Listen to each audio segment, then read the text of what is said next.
नमस्कार, हरियाणा न्यूज देख रहे हैं आप और मैं हूं आपके साथ हितेंद्र। आपका स्वागत है हमारे खास कार्यक्रम हरियाणा डायरी में। इस कार्यक्रम का एक ही उद्देश्य है कि आप तक हरियाणा के हर उस विकास की जानकारी पहुंच पाए जो मुख्यमंत्री मनोहर लाल के नेतृत्व में लगातार किया जा रहा है। तो बने रहिए हमारे साथ और देखते रहिए हमारा खास कार्यक्रम हरियाणा डायरी।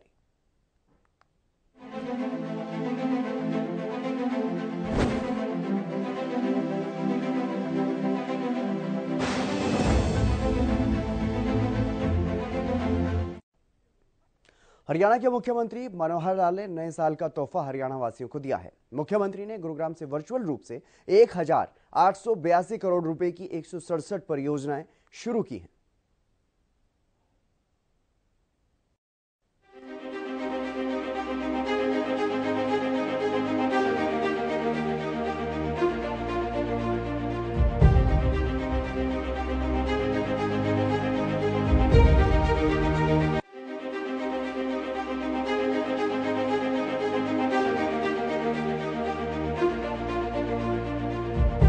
हरियाणा के मुख्यमंत्री मनोहर लाल ने राज्य के लोगों को नए साल का तोहफा दिया। उन्होंने गुरुग्राम में वर्चुअल रूप से 1,882 करोड़ रुपए की 167 परियोजनाएं शुरू की। मुख्यमंत्री ने कहा कि 5वीं बार वर्चुअली प्रदेशवासियों को ये सौगात दी जा रही है। आज का दिन हरियाणा के विकास की इस कड़ी में एक महत्वपूर्ण दिन इस नाते से कहा जा सकता है,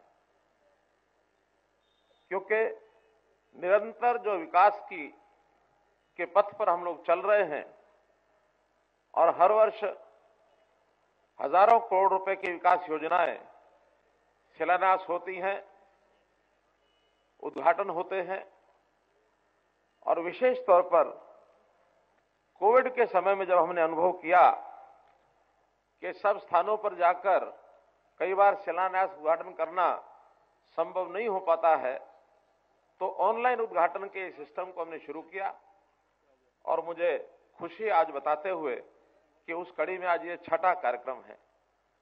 पहला कार्यक्रम 2019 में हुआ था, जिसमें 209 प्रोजेक्ट जो 4,022 करोड़ की लागत के थे वो सब शिलान्यास उद्घाटन हुए थे।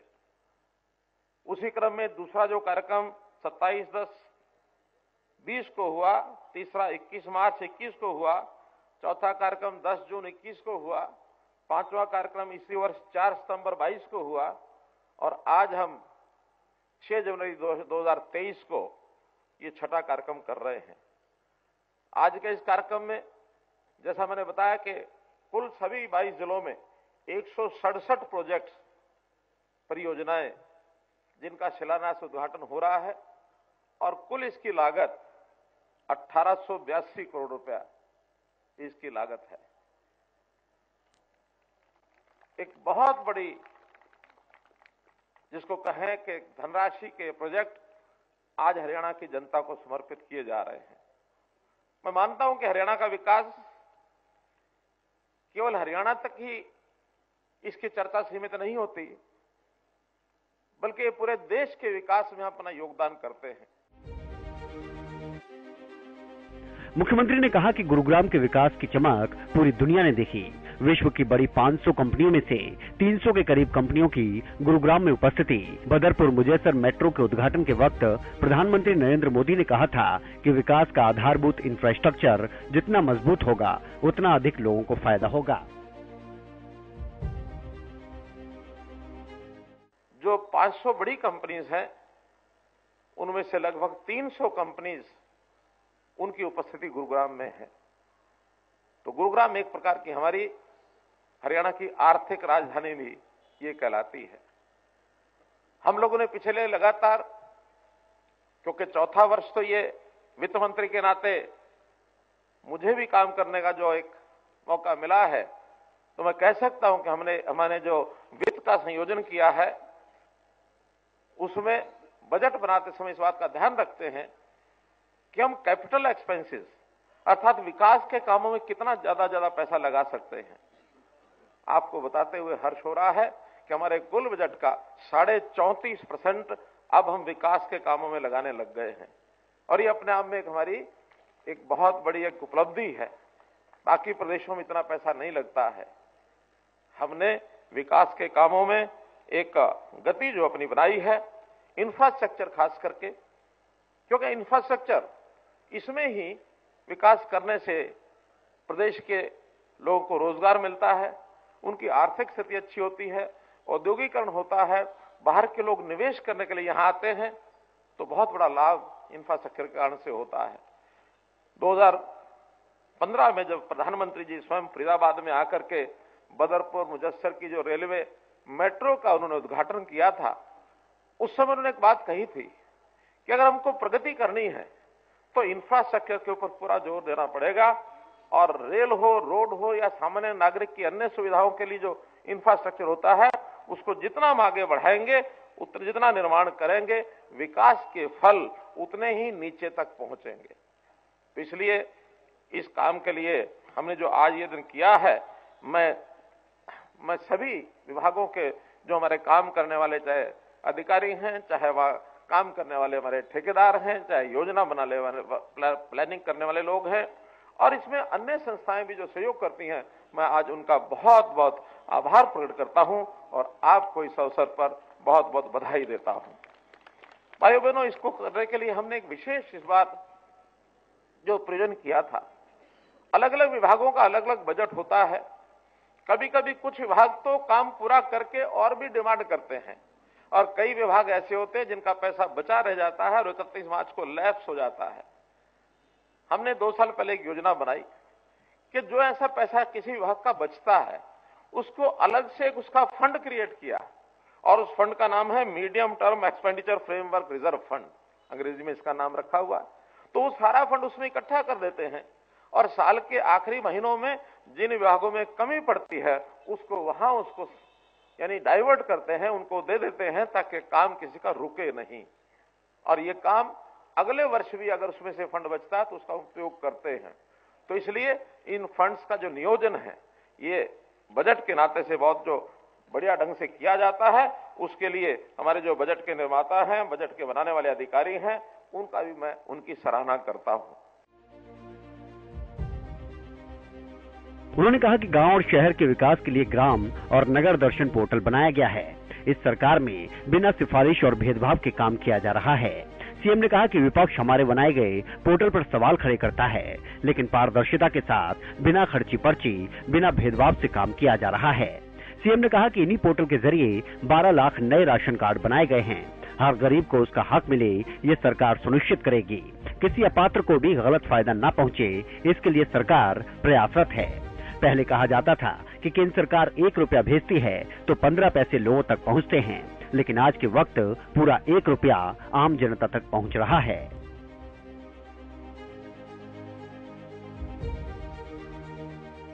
हर गांव का विकास हो, शहर का विकास हो, छोटे बड़े सब काम, सबको सीधी उनकी पहुंच हो अपनी बात रखने के लिए, तो नए नए प्रयोग जो हमने किए हैं, उसमें एक प्रयोग किया है, 2 पोर्टल बनाए हैं, गांव के लिए ग्राम दर्शन और शहरों के लिए नगर दर्शन। उस पोर्टल में कोई भी नागरिक अपने उस इलाके के काम के बारे में अपनी डिमांड को रख सकता है, और उस डिमांड के आधार पर वहां से जिस विभाग को काम करना होता है वो उस तक अपने आप ऑनलाइन पहुंच जाता है। वहां से उसको एडमिनिस्ट्रेटिव अप्रूवल मिलती है, फाइनेंशियल अप्रूवल मिलती है, उसके एस्टिमेट बनते हैं, और निश्चित समय में उस गांव के अंदर वो काम होने शुरू हो जाते हैं। हाँ, जब उसके अंदर दर्ज किया जाता है, रजिस्ट्रेशन की जाती है काम की, तो जो हमारे चुने हुए प्रतिनिधि हैं, पहले तो पंचायतों के चुनाव नहीं हुए थे, लेकिन अब पंचायतों के चुनाव भी हो गए हैं, चाहे वो सरपंच है, चाहे पंचायत समिति का पार्षद है, जिला पार्षद है, या फिर हमारे विधायक हैं, सांसद हैं, मंत्रीगण हैं, ये सब उसको रिकमेंड करने के लिए अपने अपने इलाके में रिकमेंड कर सकते हैं। रिकमेंड करते ही काम की शुरुआत हो जाती है होने की। तो जिस काम के लिए हम महीनों हम चक्कर काटते थे, किसी भी नेता के पीछे घूमते थे, किसी अधिकारी के दफ्तर में पहुंच करके खड़े रहते थे, या जब कभी नहीं काम होता था तो उसकी आलोचना हमारे विपक्षी लोग भी करते थे, लेकिन अब विकास के कामों में एक सरल रास्ता बना दिया कि जिस जिस विभाग में वो काम पहुंचेंगे वहां पर बजट के अंतर्गत काम कराए जाएंगे। अगर किसी विभाग में बजट कम पड़ता है तो साल में 3 अवसर हमारे पास आते हैं उस विभाग का बजट बढ़ाने के लिए भी। तो उस समय उसका बजट पूरा किया जाता है। और ये काम दोहरे स्तर पर बल्कि 3 स्तर पर अलग अलग सरकारें करती हैं। केंद्र सरकार के काम केंद्र सरकार करती है, प्रदेश सरकार के काम प्रदेश सरकारें करती हैं। लेकिन अब जो हमारी स्थानीय सरकारें हैं, छोटी सरकारें जिनको हम कहते हैं, चाहे वो गांव की सरकार है, चाहे वो शहर की सरकार है, वो सरकारें भी अपने हिसाब से पूरा उनको हम बजट देते हैं। उनको पूरी छूट दे रखी है कि अपने हिसाब से जो उनके पास बजट है उसका काम जैसे चाहे वैसे करा सकते हैं। हाँ, केवल उसके ऊपर एक ध्यान रखना पड़ता है कि काम की क्वालिटी अच्छी हुई है, टाइम से काम हो गया और उस काम में कहीं कोई लीकेज नहीं हुई, भ्रष्टाचार नहीं हुआ। अगर इनमें से कोई कमी पाई जाती है तो फिर हम लोग उसमें हस्तक्षेप भी करते हैं। हाँ, इससे कुछ लोगों को तकलीफ होती है। तकलीफ किनको हुई है? उन्हीं को हुई है जिनके जो व्यक्तिगत हित थे उनके ऊपर चोट लगी है, जो कुछ भी बीच में अपनी जान पहचान के कारण से, अपनी अप्रोच के कारण से कोई भी गड़बड़ कभी भी कर लेते थे, वो गड़बड़ अब नहीं कर सकते हैं। बल्कि मैं तो कहता हूं कि ऐसे लोग जो कमीशनबाजी का काम करते थे, जो बीच में बिचौलिए बनकर लोगों के काम कराते थे कि तुम हमको पैसा दो, मैं तुम्हारा काम करा के लाता हूं, वो सब बेरोजगार हो गए। क्योंकि हर आदमी अब सीधे जाकर के अपना काम करा सकता है। हमने तरह तरह के पोर्टल बनाए हैं, बल्कि हमारे विपक्षी नेता तो कहते हैं ये पोर्टल की सरकार है।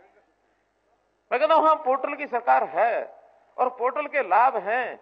उन पोर्टल के लाभ इतने हैं, अगर गिनाने आपको शुरू करें तो गिने नहीं जा सकते। पोर्टल के कारण से खर्ची पर्ची बंद हो गई है, नौकरियां सबको घर बैठे मिलती हैं। पोर्टल के कारण से भ्रष्टाचार बंद हुआ है, पोर्टल के कारण से क्वालिटी ठीक हुई है, पोर्टल के कारण से टाइम पर काम होते हैं, पोर्टल के कारण से किसानों की फसल ये बिकती है और बिकने के बाद पैसा उनका खाते में सीधा चला जाता है। उस पोर्टल के कारण से कोई नुकसान किसी का होता है तो उसका जो कंपनसेशन, मुआवजा मिलना होता है, उसके घर में मिलता है। पोर्टल के कारण से घर बैठे राशन कार्ड मिलता है। पोर्टल के कारण से बुजुर्ग 60 साल का हो गया, उसके घर में अपने आप उसकी पेंशन बनती है। हाँ, इस पोर्टल के कारण से जिनको नहीं मिलना चाहिए वो रोक भी लिया जाता है। अब इसकी तकलीफ है। अभी पिछले दिनों के अंदर 12 लाख नए राशन कार्ड बनाए हैं। नए राशन कार्ड, कभी भी इतनी बड़ी संख्या में देश में किसी प्रदेश में एक साथ 12 लाख नए राशन कार्ड नहीं बने। मुख्यमंत्री मनोहर लाल ने भविष्य में पानी की कमी पर भी चिंता व्यक्त की। मुख्यमंत्री ने बताया कि हरियाणा में पानी की कितनी कमी है।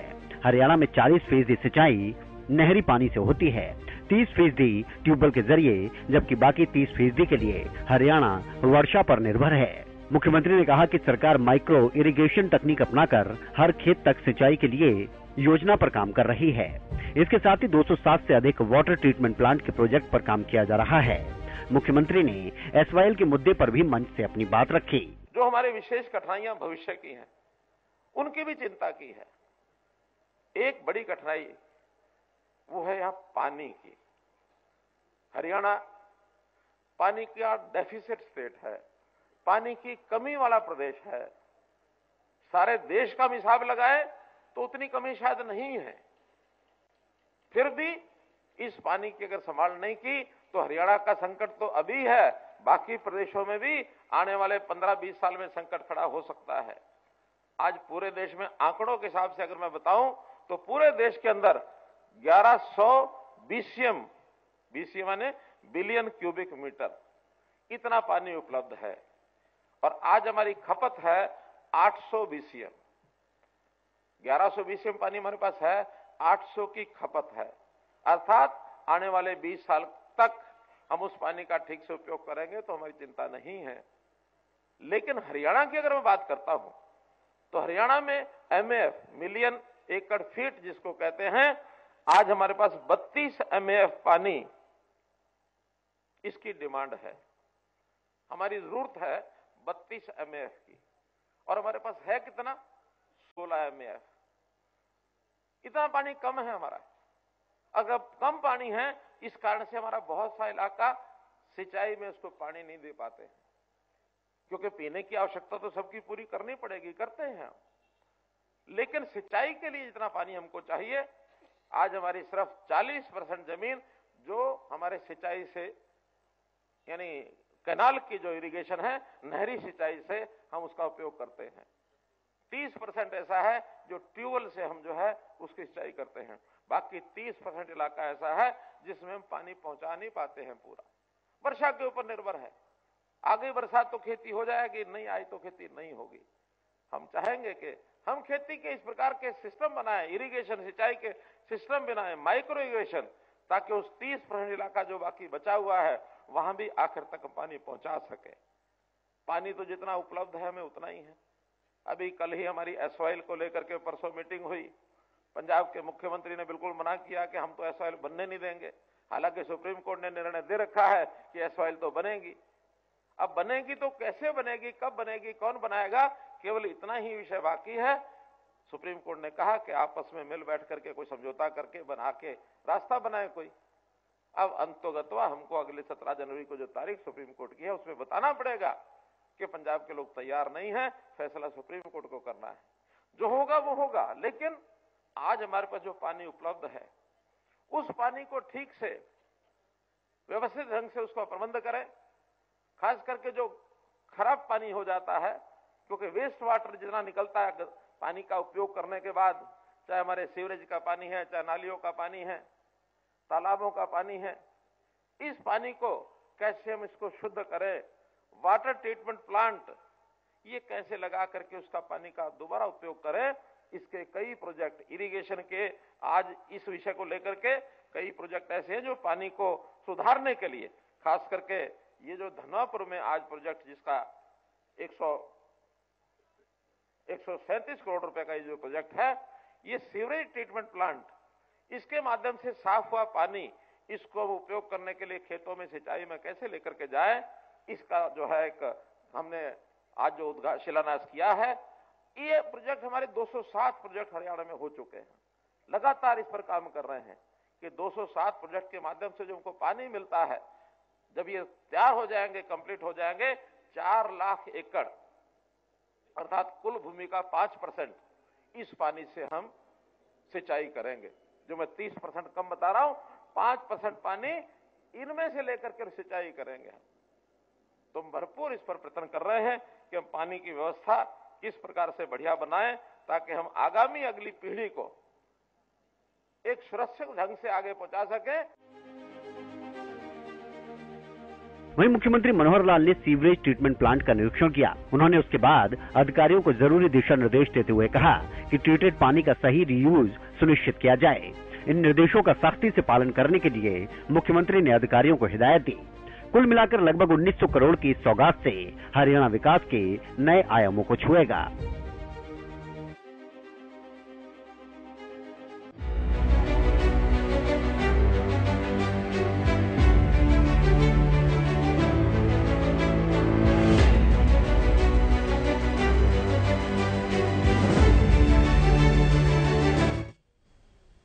वहीं अपराध पर भी कड़ा प्रहार पिछले 8 सालों में मनोहर सरकार ने करने का काम किया है, जिसकी गवाही आंकड़े देते हैं। हरियाणा पुलिस के महानिदेशक प्रशांत कुमार अग्रवाल ने पिछले साल क्राइम को लेकर के की गई कार्रवाई के आंकड़े पेश किए।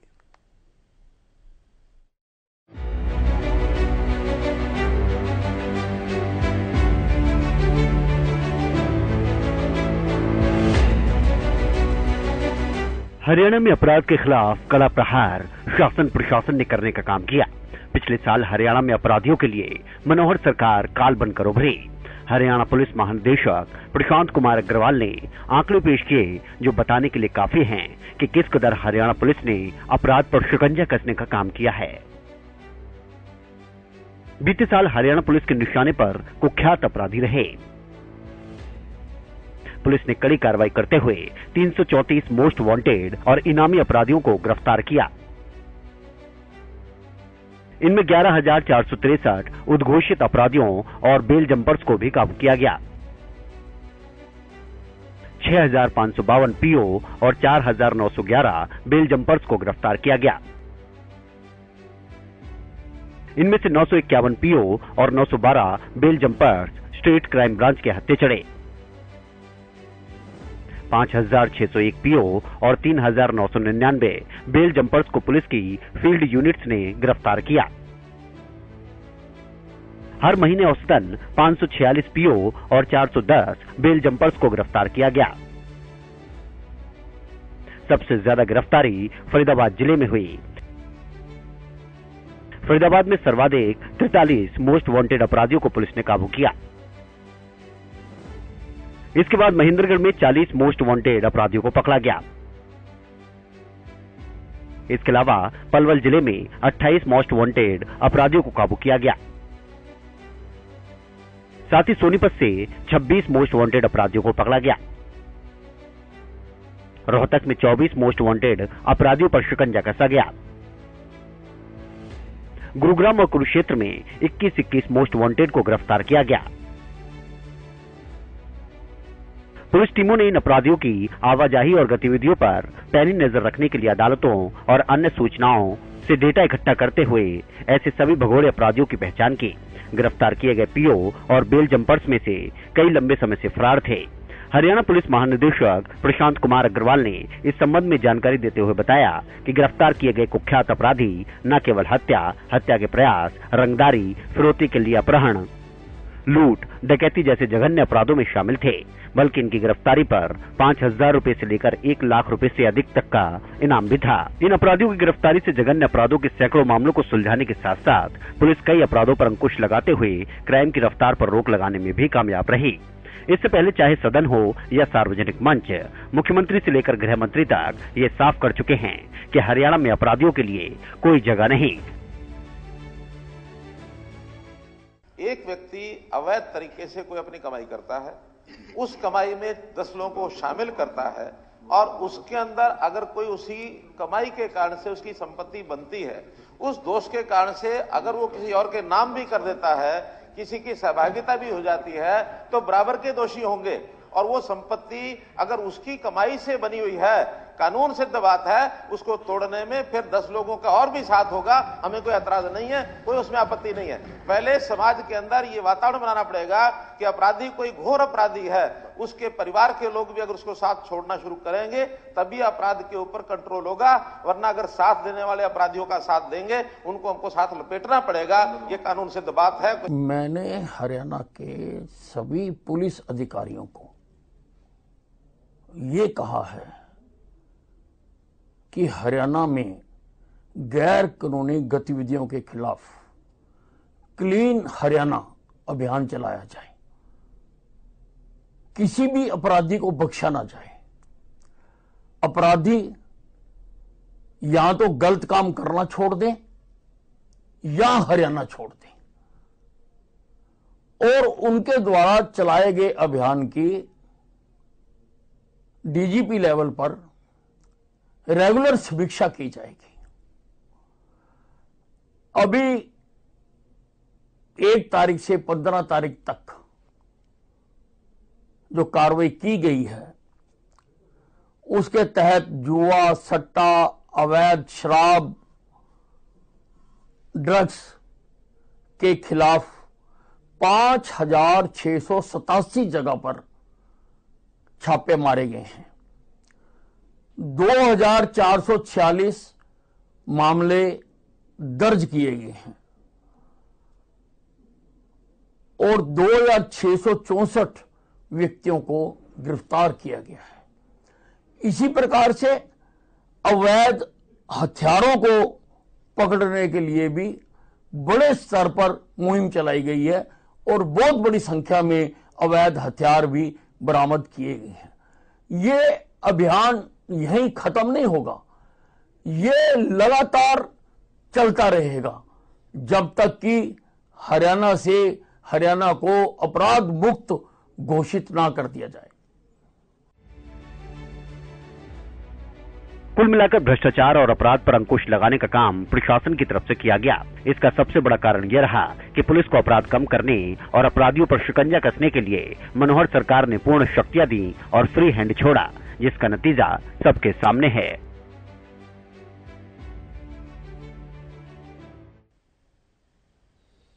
मुख्यमंत्री मनोहर लाल के कुशल नेतृत्व में हरियाणा प्रदेश लगातार विकास की ओर अग्रसर है। ऐसे में हरियाणा का हर वर्ग सरकार के कार्यों से काफी संतुष्ट नजर आ रहा है, क्योंकि हरियाणा सरकार का एक ही मकसद कि प्रदेश के अंतिम व्यक्ति का विकास किया जा सके। फिलहाल हमारे खास कार्यक्रम हरियाणा डायरी में आज के लिए बस इतना ही। नमस्कार।